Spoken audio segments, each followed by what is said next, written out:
Welcome to our channel PR jobs info.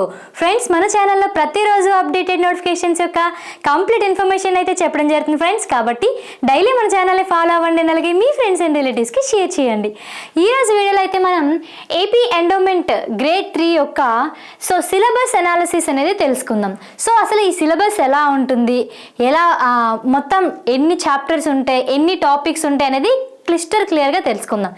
Late చేయకుండా వీడియోలోకి వెళ్ళిపోదాం. చూడండి గాయ్స్, ఇక్కడ మనకి పేపర్ 1, పేపర్ 2 ఉంటుంది. పేపర్ 1లో general studies and mental abilities ఉంటాయి, అండ్ అలాగే పేపర్ 2లో Hindu philosophy and temple system అనేది ఉండడం జరుగుతుంది. అయితే నెంబర్ ఆఫ్ క్వశ్చన్స్ అనేది పేపర్ 1లో 150 క్వశ్చన్స్, 150 మినిట్స్ ఉంటుంది, 150 మార్క్స్ ఉంటుంది. అండ్ హిందూ ఫిలాసఫీ టెంపుల్ సిస్టంలో 150 క్వశ్చన్స్, 150 మినిట్స్ అండ్ 150 మార్క్స్కి.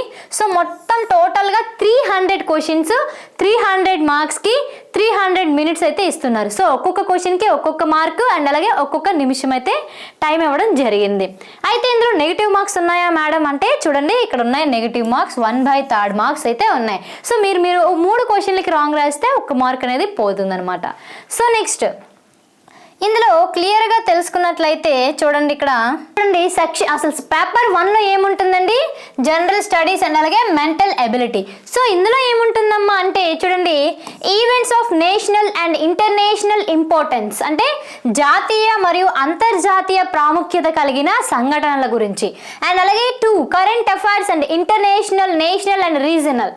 కరెంట్ అఫైర్స్ ఉంటుంది, అంతర్జాతీయ, జాతీయ మరియు ప్రాంతీయ సంఘటనలు. అండ్ అలాగే 3లో general science and it applications to the day to day life, contemporary developments in science and technology and information technology.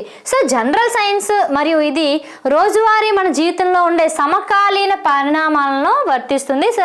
దాంతోపాటుగా science and technology and information technology నుంచి ఇందులో క్వశ్చన్ వస్తుంది. అండ్ నెక్స్ట్ 4th వన్ వచ్చేసి social, economic and political history of modern India with emphasis on Andhra Pradesh. ఆధునిక భారతదేశం యొక్క సామాజిక, ఆర్థిక మరియు రాజకీయ చరిత్ర మరియు ఆంధ్రప్రదేశ్ దానిలోన ప్రాముఖ్యత ఏంటి. ఆంధ్రప్రదేశ్లో ఆర్థిక మరియు రాజకీయ చరిత్ర యొక్క ప్రాముఖ్యత అడగడం జరుగుతుంది. ఓకేనా. నెక్స్ట్ ఇందులో చూడండి 5th వన్ వచ్చేసి ఇండియన్ పాలిటీ అండ్ గవర్నెన్స్. భారతదేశ రాజకీయాలు ఉంటుంది, and constitutional issues and public policy reforms and governance initiatives with specific reference to Andhra Pradesh. ఇందులో భారతీయ రాజకీయాల గురించి, దాని పాలన గురించి అండ్ రాజ్యాంగంలో ఉండే సమస్యలు, ప్రజా విధానం, సంస్కరణలు, ఆంధ్రప్రదేశ్ హక్కు నిర్దిష్ట సూచనలతో కార్యక్రమాలు గవర్నమెంట్ చేసినవి ఇందులో ఉంటాయి. Next economic development in India since independence with emphasis on Andhra Pradesh. స్వాతంత్ర్యం వచ్చినప్పటి నుంచి మన ఆంధ్రప్రదేశ్లో వచ్చే అభివృద్ధి ఏంటి, దాని యొక్క ప్రాధాన్యత ఏంటి అని అడుగుతారు. అండ్ అందులో గురించి physical geography and of Indian sub conscient and Andhra Pradesh. భారత ఉపఖండం మరియు ఆంధ్రప్రదేశ్ భౌతిక, భౌగోళికం గురించి అడుగుతారు. నెక్స్ట్ చూడండి, డిజాస్టర్ మేనేజ్మెంట్ ఉంటుందండి, విపత్తు నిర్వహణ and vulnerability profile, prevention and mitigation strategies and application of remote sensing and GIS in the assessment of disaster. Disaster management గురించి అడుగుతారు. అండ్ అలాగే next sustainable development in environmental. చూడండి, ఇక్కడ సస్టైనబుల్ డెవలప్మెంట్ ఉంటుంది and దాంతో పాటుగా ఎన్విరాన్మెంటల్ ప్రొటెక్షన్ గురించి కూడా అడుగుతారు. And next logical reasoning, analytical ability and data interpretation. ఇది ఆల్రెడీ మీకు తెలిసిందే, దీని మీద ఆల్రెడీ మీకు కొంచెమైనా పొట్టు ఉంటుంది. ఓకేనా. ఇది పేపర్ 1 అంట. ఓకేనా. Next data analysis. Data analysis గురించి ఉంటుంది. అండ్ అలాగే ఆంధ్రప్రదేశ్ విభజన మరియు దాని పరిపాలన, ఆర్థిక, సామాజిక, సాంస్కృతిక, రాజకీయ మరియు చట్టపరమైన చిక్కులు అండ్ సమస్యలు. మన భారత రాజ్యాంగంలో ఉండే సమస్యల గురించి. ఓకేనా. ఇది పేపర్ 1. పేపర్ 2 గురించి తెలుసుకున్నట్లయితే చూడండి, ఇక్కడ Ramayana, basic knowledge of Ramayana about different characters in Ramayana, various parts, kandas of Ramayana, dynasties mentioned in Ramayana, basic knowledge about various places mentioned in Ramayanam. So రామాయణంలో వివిధ పాత్రలకు సంబంధించిన మౌలిక పరిజ్ఞానం. సో పాత్రలు గురించి బేసిక్ నాలెడ్జ్ ఉండాలండి. అసలు పాత్రలు ఎవరున్నారు, ఎవరెవరు క్యారెక్టర్స్ ఏంటి అనేది అడుగుతారు. అండ్ దాంతోపాటుగా కాండాలు.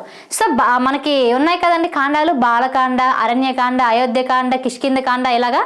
సో వీటి గురించి అడుగుతారు. అండ్ దాంతోపాటుగా అందులో ఉండే రాజ్యాలేంటి, రాజ్యాలు ఇప్పుడు జనకుడు రాజ్యం ఏంటి, దశరథుడి రాజ్యం ఏంటి, రావణుడి యొక్క రాజ్యం ఏంటి, అండ్ వాళ్ళ యొక్క రాజవంశాలు ఏంటి. ఓకేనా. సో రామాయణం ఎక్కడెక్కడ ఏ ప్లేసెస్లో జరిగింది, ఏ ప్రాంతాల్లో జరిగింది, ఎక్కడికి వీళ్ళు వెళ్ళడం జరిగింది, ఇలాంటి క్వశ్చన్స్ ఇవన్నీ. ఓకేనా. సో నెక్స్ట్ మహాభారతంలో. సో మహాభారతం కూడా యాజ్ ఇట్ ఈజ్. మహాభారతంలో ఏ ఏ పాత్రలు ఉంటాయి, వారి గురించి మౌలిక పరిజ్ఞానం.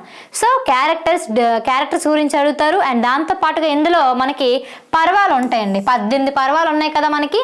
సో ఆ 18 పర్వాల గురించి అడుగుతారు. అండ్ దాంతోపాటుగా అందులో ఉండే రాజవంశాలు.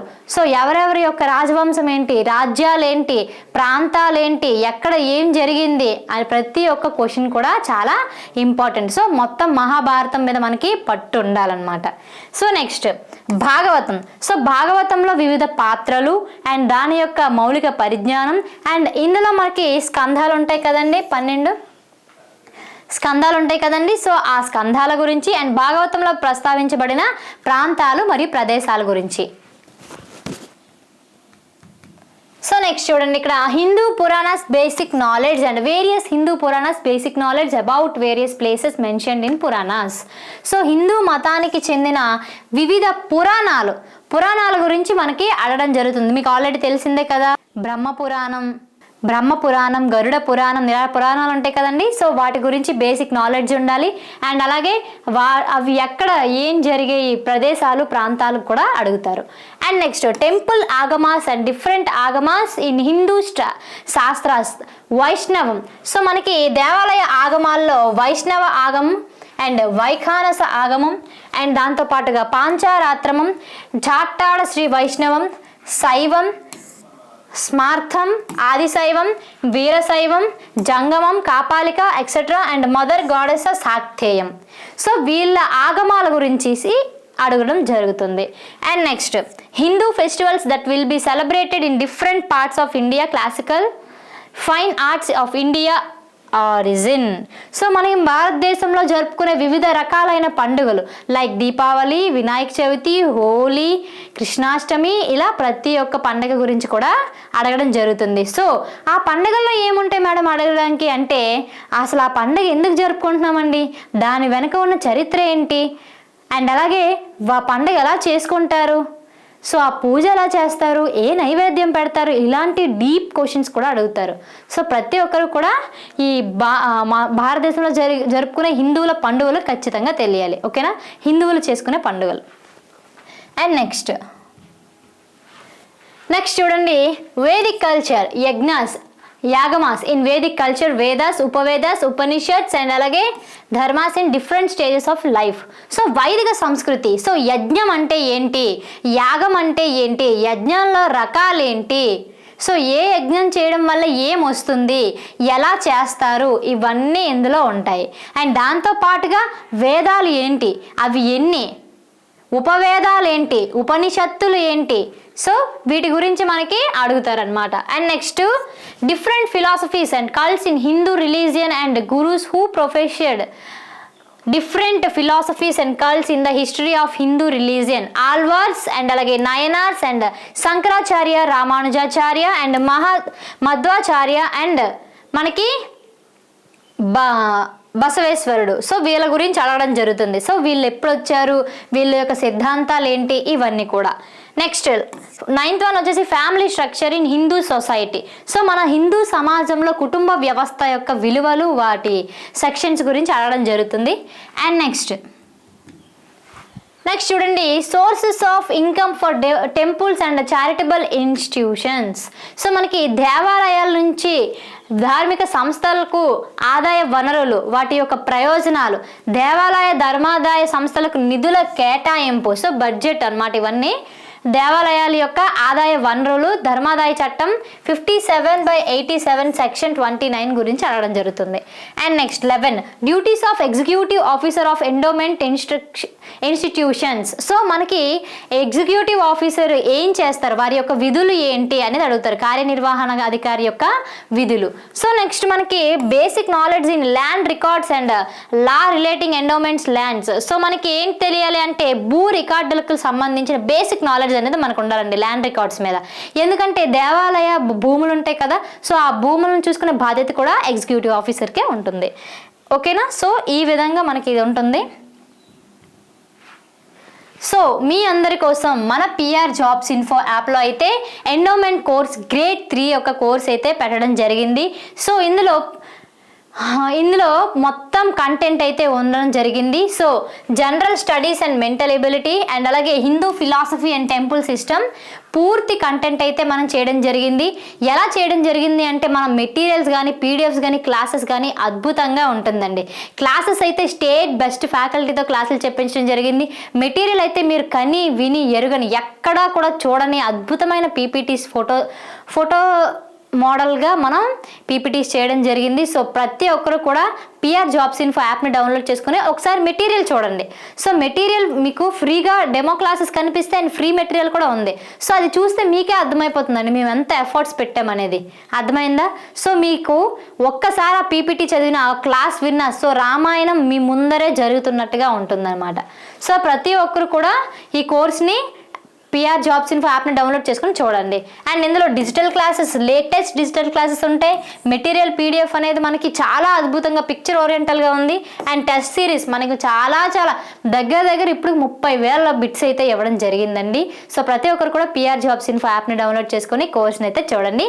ఏమైనా డౌట్స్ ఉంటే నాకు కాల్ చేయండి, లేదంటే కామెంట్ చేయండి, లేదంటే గ్రూప్లో జాయిన్ అవ్వండి. ఓకేనా? Thank you guys.